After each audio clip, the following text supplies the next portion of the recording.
السلام علیکم ورحمۃ اللہ وبرکاتہ. کیسے ہیں آپ سب لوگ؟ امید ہے کہ آپ سب خیریت سے ہوں گے.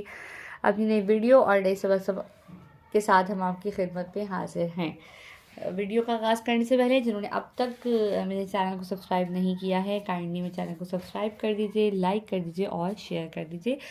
آج کی ویڈیو میں ہم سورہ اخلاص کو تجوید کے ساتھ پڑھنا سیکھیں گے. اپنے سبق کا آغاز کرتے ہیں علم اضافے کی دعا کے ساتھ.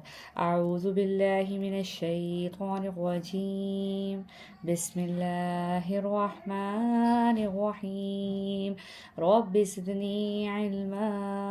اے رب میرے علم میں اضافہ فرما، میرے پڑھنے والوں اور میرے سننے والوں کے علم میں بھی اضافہ فرما. آمین ثم آمین.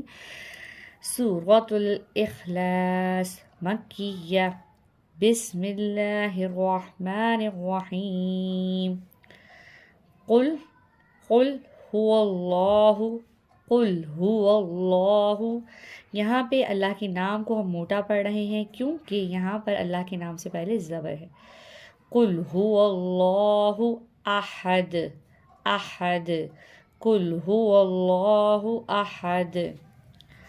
اللہ الصمد، اللہ الصمد. لم یلد، لم یلد ولم یولد، لم یلد ولم یولد. ولم یکن لہ، یہاں پر ہم کاف کو لام سے ملائیں گے، نون سے نہیں ملائیں گے کیونکہ یہاں پر لام پہ تشدید ہے. جب ایسی صورت حال ہو جس میں پہلے جزم ہو اور اس کے بعد تجوید ہو تو ہم اس سے پہلے والے حرف کو تجوید والے حرف کے ساتھ ملاتے ہیں. ہم یہاں پر کاف کو لام کے ساتھ ملا رہے ہیں. وَلَمْ يَكُنْ لَهُ، وَلَمْ يَكُنْ لَهُ كُفُوًا أَحَدٌ، كُفُوًا أَحَدٌ. اب ملا کے پڑھیں گے.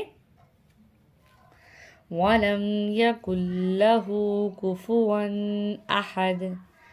اب ایک دفعہ روا پڑھ لیتے ہیں.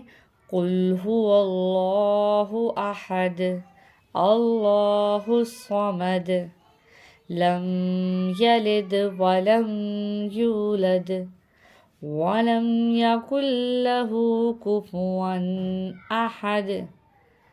صدق اللہ العظیم. اپنی ویڈیو کا اختتام ہم یہیں تک کر رہے ہیں. انشاءاللہ تعالیٰ اگلی ویڈیو میں دوسری صورت کو ہم تجوید کے ساتھ پڑھنا سیکھیں گے. تب تک کے لیے دعاؤں میں یاد رکھیے گا. اللہ تعالیٰ ہم سب کو قرآن پڑھنے، سمجھنے اور اس پر عمل کرنے کی توفیق عطا فرمائے. آمین ثم آمین. جزاک اللہ. اللہ حافظ.